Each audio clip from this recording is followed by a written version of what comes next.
Hello and welcome to Verbal to Visual. I'm your host, Doug Neill, and today we're going to be talking about this book right here, The Creative Act by Rubin. I thoroughly enjoyed this book. It is a series of real short little chapters that are surprisingly deep with a whole bunch of wisdom and lessons learned from Rick's long career in the music industry. And today I would like to sketch out some of my favorite ideas from that book and reflect a little bit about how I'm applying them to my creative work. While Rubin does not encourage you to stick to a rigid creative process, he does outline for us 4 broad stages of the creative process that I'd like to start with because I think they're going to serve as a helpful anchor to our conversation today. And I'm going to go with this kind of a shape to represent the stages of making something that didn't exist before you chose to dive into the creative process, with 4 distinct phases. And as I chat about these 4 phases, I'm going to be thinking about 2 types of work in particular that I engage in regularly. Well, one of them is regular, and it's the creation of videos like these, going through this process of reading a good book, pulling out the most interesting ideas, and visualizing those ideas so that I can better put them into practice in my own life. So making YouTube videos is one thing that I do. A newer thing that I'm starting to do is write a book designed to help people develop their own visual thinking skills. So I'm thinking about that larger scale project too. In the first phase of the creative project, you gather seeds. You go out and look for what might be the interesting starting points for whatever piece of work that you've decided you'd like to make. You collect these seeds. And for this beginning phase of the creative process, it is important to not compare, but simply gather. As the seeds arrive, forming conclusions about their value or fate can get in the way of their natural potential. We don't want to form conclusions about what these seeds might turn into too early on in the process, because that can get in the way of their natural potential. So here your work is to collect seeds, plant them, water them with attention, and see if they take root. When I'm reading a book with plans of creating a visual summary of it, the seed collection stage looks like underlining interesting passages as I read. And then for this book, I decided to use sticky notes to do some quick sketches, take some quick notes, one of these per chapter of the book, because they're so short and punchy. So these are the seeds that I gathered, some of which decided to take root and became incorporated into the visual summary that I'm starting to sketch out here. In writing a book, collecting seeds is deciding on some of the main ideas I want to share, the stories I'd like to tell, the research studies I'd like to reference, gathering those individual pieces without yet worrying about how exactly they'll all fit together. The second phase of the creative process is experimentation. In the experimentation phase, you start to see where these seeds might go. You explore different directions. You let them make their own way toward the sun, move in the direction that they would like to go, as opposed to being overly controlling. You want to let them develop in their own way at this stage of the process. As Rubin says, allow the seed to follow its own path toward the sun. And as you observe that path, pay attention to what you get excited to. So there's an encouragement here to follow your excitement. Rubin says, often the most accurate signposts are emotional, not intellectual. Excitement tends to be the best barometer for selecting which seeds to focus on. But in that selection process, don't narrow your options too soon. Rubin tells us to first try everything. Don't be afraid to explore paths that you might not initially see potential in, because you could be surprised. And even if a given direction doesn't work out, you can take solace in the fact that, quote, every unsuccessful solution gets you closer to the one that works. So in the experimentation phase, you're trying everything and you're paying particular attention to what gets you excited. And once you've identified a particular branch of this experimentation that holds a lot of potential, that's when you get to move on to the crafting phase. This is when you bring in a bit of focus and you start working your way up what Rubin calls this winding staircase, where instead of experimenting with a bunch of different directions, you focus on a steady climb upward. As he says, look away from the open field and turn toward a winding staircase 100 stories tall. That probably sounds a little bit daunting. That's quite a long way to walk up. But what's interesting about this stage compared to the previous two is here is when you bring more of yourself into the work. Rubin suggests that in these first two, you let the ideas guide the way. This is when you bring in your personality, your taste, your perspective, which, when combined with the, let's call it, natural potential of that particular seed, I think makes it easier to do this steady climb upward. So within my work, in this experimentation stage, I am focused on what excites me about the ideas that I'm reading or the potential things to include in the book that I'm working on. But then it's not until the crafting stage when I start to actually bring my full self into the process to perhaps share some of the personal stories related to the ideas that stand out to me, in the case of making a visual summary like this, and the same with the book. When you move from an outline to actual writing, it's not just about the ideas and stories that you decide to tell, but how I choose to weave them together in my own voice. In this crafting stage, momentum is important. So Rubin encourages us to not rush, but do work quickly. There's an aspect of time in this process that I found to be pretty interesting and helpful as you think about the number of days and weeks and perhaps months that you spend on your creative project. Rubin says that art is a reflection of the artist's inner and outer world during the period of creation. Extending the period complicates the artist's ability to capture a state of being. There's two things that I like about that quote. First, the idea that this work that you're creating, it's only a reflection of you. It's what you'd see looking in a mirror, not interacting with you in 3 dimensions. It's just a reflection of you during a specific period of time. Doesn't have to represent the entirety of your past. It doesn't have to hold true for the entirety of your future. The piece of work that you create is connected to who you are in a specific time-blocked period. And the further you extend this, the harder it is to render something that's true. When I shared this idea during a workshop inside of Verbal to Visual, one of the participants, Julie, brought in the analogy of a camera and said, don't let this image get blurry from overexposure. Don't expose this image too long, because that will make for a less crisp reflection of who you actually are and of the things you want to share. In this crafting stage, you're going to be making a lot of decisions, and sometimes that can feel paralyzing. Knowing whether the current sentence, the current sketch, the current melody that you're working on, whether that's the right way to go. And here Rubin brings in a technique that I was familiar with from YouTube thumbnails. Not that I do much crafting, but the concept of A/B testing. He shares how it's difficult to assess the quality of a thing without comparing it to something else. So why not write 2 versions of the sentence or paragraph that you're working on, 2 different potential approaches to melody, 2 different sketches, and then decide which one you like best. And if the one you like best still doesn't feel quite right, do a 3rd version and pick between that one and the 3rd one. Always just 2 at a time. Always moving forward, never getting too stuck at any particular stage in the process, knowing that you can come back and refine those later. Once we've done lots of crafting, we've worked our way up those 100 stories, then we get to the completion stage. As Rubin says, this is where we leave behind discovery and building. With a beautiful volume of material crafted before us, the final form is refined to be released into the world. So this stage is about refinement,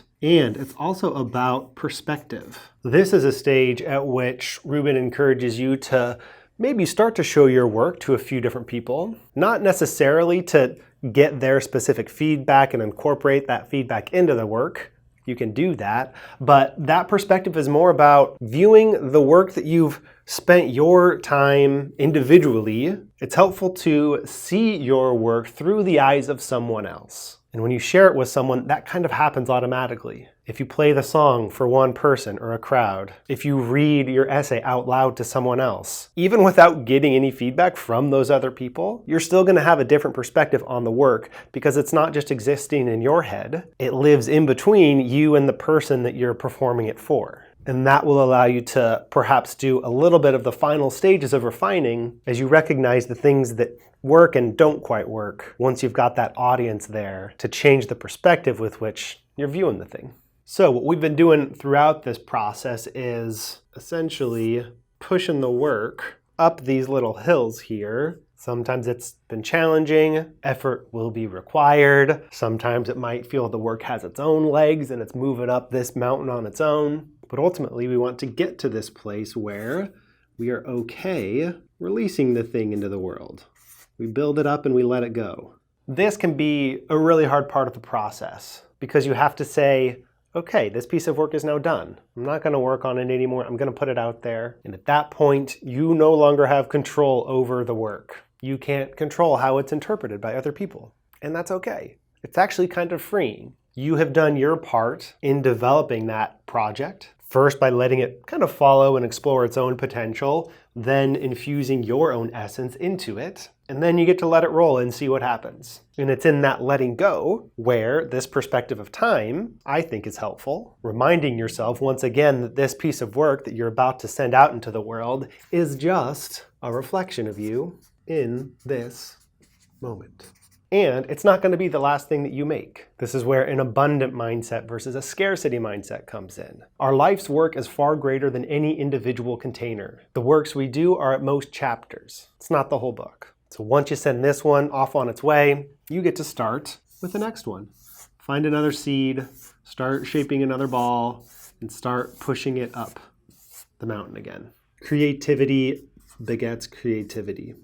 The more you make your way up this mountain and push the thing off, the more space you'll create for the next one, and the greater the likelihood that one of these really is going to resonate with the people that you're sharing it with. So these are the phases of creativity that Rubin describes. What's interesting is that he doesn't even start talking about this type of process until page 143 in the book. I think because he doesn't want you to get too stuck in a rigid process, but instead focus more holistically on living a creative life, which is what most of the other chapters in this book deal with. So this here kind of focuses on the creative work, which is important. Let's look next at that theme of a creative life as we explore two particular themes that I collected some of my favorite ideas into. Let's give each of those themes a page. The first overarching theme that I want to talk about is the act of tuning in. Tuning in has to do with what you choose to focus on, where you choose to place your attention, and the quality of that attention. So let's draw you right about here, and let's think about the different places where you might direct your attention.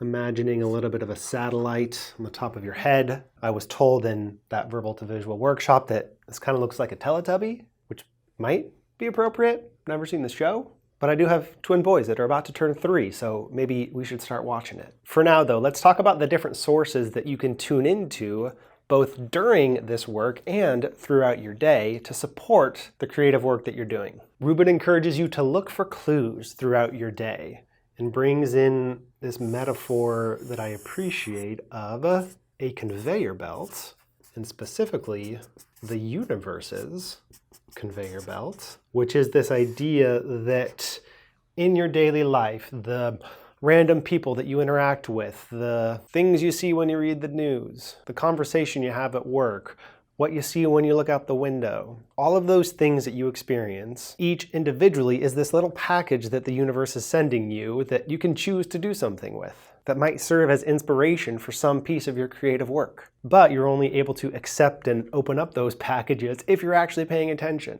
and maybe aren't stuck too much in your own head with your own preoccupations. I had an interesting experience while reading this book and hosting some book club events around it. In this office here, I'm in downtown Portland, Oregon, right at the intersection of a fairly busy street. And for about 2 weeks straight, every single day at about 9 a.m., a construction crew would come in and start digging up the street and doing road work on one of the 2 streets here. And for the longest time, my only reaction to that was annoyance because it was loud. It made it a little bit hard for me to focus on my work, and I also worried that it would make its way into the live events that I was hosting, that sound would be an annoyance to others. Eventually, though, I started to see that experience as a potential little package that the universe was sending me that I could view as a gift instead of an annoyance. And the gift that it provided was a pretty interesting visual metaphor that I'd never used before. specifically that of a jackhammer, the loudest of the things I had to listen to,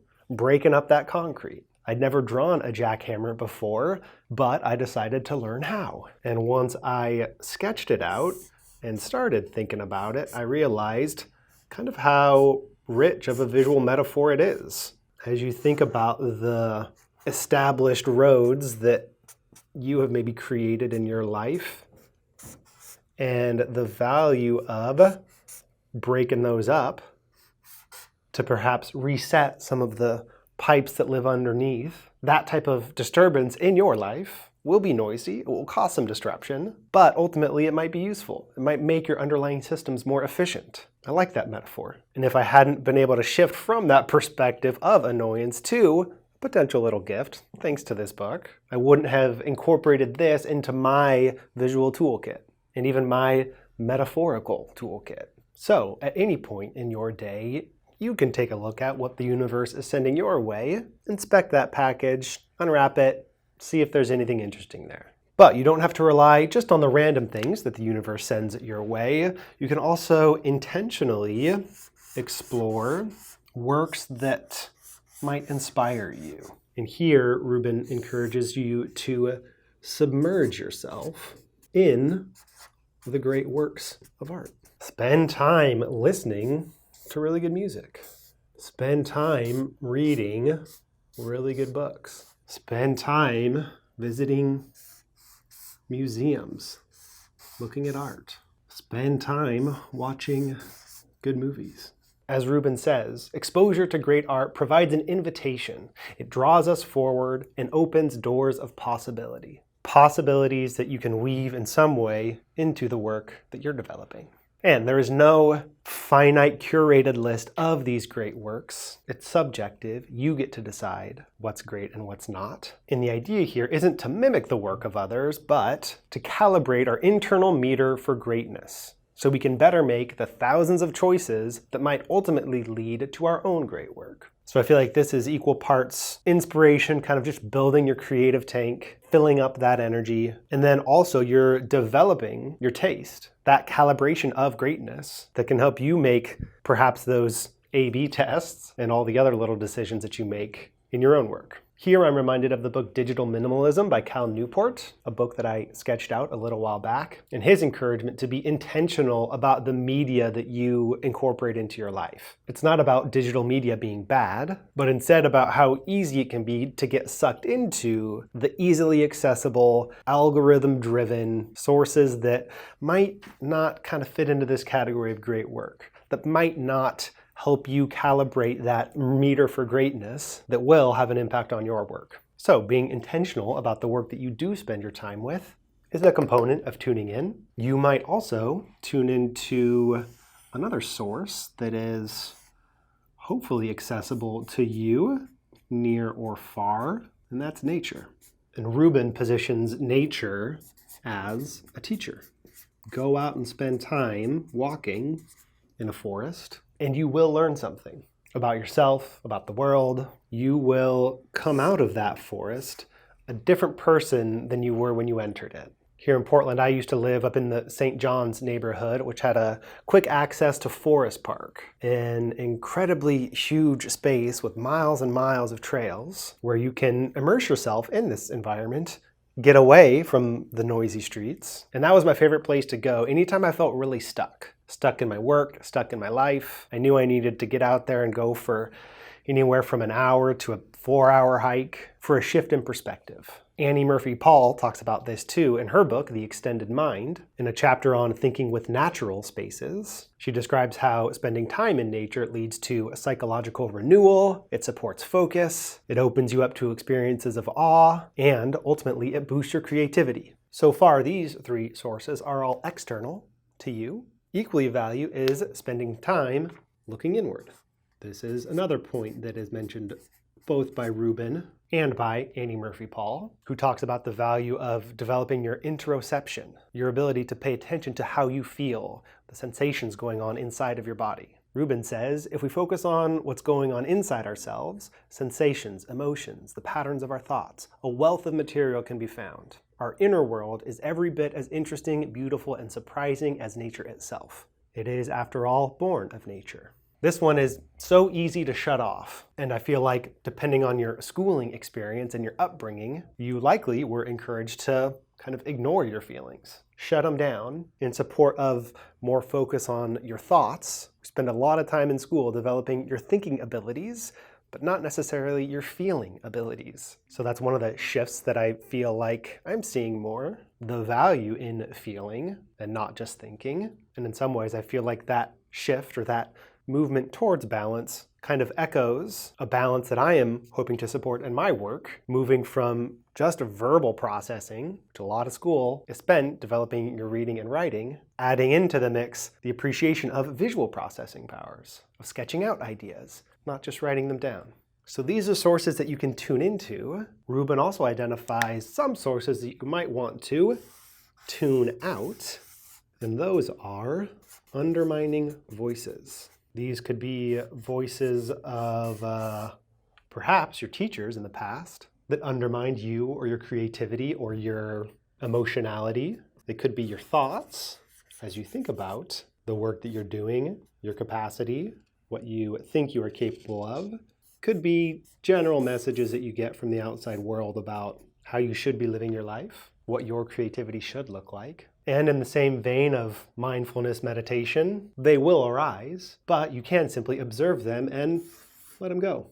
These voices bringing in this negativity, undermining the work, you don't have to listen to them. You can acknowledge them and then let them go. And as Rubin says, eventually tuning out the undermining voices and losing yourself in the work will not be an effort of will, but an earned ability. I like how he connected this aspect of tuning out those undermining voices and losing yourself in the work, that those are kind of polar opposites of each other. So if you're finding it difficult to lose yourself in the work, which happens to me all the time, perhaps it's because there are some undermining voices that are taking hold. See if you can let those go. Ultimately then, all of this is about listening, not just with your ears, with your heart, with your eyes, with your whole body. And being the master of music that Rubin is, he brings in this distinction between whether or not you're listening to something with earbuds compared to speakers. What's the difference in how much you're able to appreciate music in its full complexity, hitting the entire body, instead of these tiny little things producing a much smaller frequency and experience for you? As Rubin says, many of us experience life as if we're taking it through a pair of headphones. We strip away the full register. We hear information but don't detect the subtler vibrations of feeling in the body. When you practice listening with the whole self, you expand the scope of your consciousness to include vast amounts of information otherwise missed, and discover more material to feed your art habit. That's what tuning in is all about, feeding your art habit. And it's not just about the sources you tune into, but how deeply you're tuning into those sources. Try to listen with speakers as opposed to earbuds.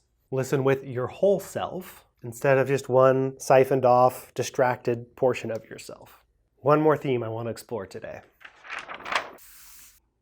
This third theme we've already touched on a little bit, but I think is worth a little bit more of a deep dive, and that is time. There are two representations of time that I think are going to be helpful here. The first, linear, as you think about dividing chunks of time into the past, the present, and the future. We live here, we can only live here, but it's likely the case that our attention often isn't here. A recurring theme of Rubin's work is this sense of presence, this mindful attention to what's going on right now. But he acknowledges how easy it is to spend time mentally in the past or the future. With the past, he encourages us to let go of your stories. Let go of the stories that you tell yourself, about the work, about the world. Because with each story we tell ourselves, we negotiate possibility. Reality is diminished. Rooms of the self are walled off. Truth collapses to fit a fictional organizing principle we've adopted. As artists, we're called to let go of these stories again and again and blindly put our faith in the curious energy drawing us down the path. To do that type of exploring, of trying everything, of letting the seeds grow in the direction that they want to grow. You gotta let go of the stories that you've told yourself about that potential. Probably one of the hardest things to do. But I think you do it by focusing not on what's been done in the past, what you've been able to do in the past, what the world has experienced in the past, but what's going on right now. What's going on right now internally, what's going on externally. Present awareness can help you let go of those stories. Equally important is to let go of control as you think about the future. This is where we get to the pushing of that creative work off the hill, saying, yes, I'm done with it. Let's get it out in the real world. Let's let other people experience it, knowing that I have zero control about how they're going to interact with it. I don't know how you are experiencing this video right now. And in a lot of ways, I need to not care. What I am attempting to do is stay present in this moment as I am talking about these ideas, sharing why they're interesting to me, because it's only in my connection with this work that I'm going to be able to make something interesting to live on YouTube. Same goes with a book. I'm not going to be able to control how people respond to a book that I write. And the more expectations you have about what might happen in the future, the more you set yourself up for disappointment. Rubin says, release all expectations about what the work will be. Approach the process with humility, and the unexpected will visit more often. Many of us are taught to create through sheer will. If we choose surrender, the ideas that want to come through us will not be blocked. So in addition to this letting go of control about how others will perceive the work, this release of control will also kind of remove this protective barrier that you maybe place around yourself and the work, and allow those interesting ideas, the unexpected ones, to come in and create something really unique. You don't want to miss out on that because of how tightly you're trying to hold control of the project, or how much you're letting stories from the past dictate what you're able to create in the present. So, much like the undermining voices, you must let these go. Let them fly on by. And focus your experience in this present moment.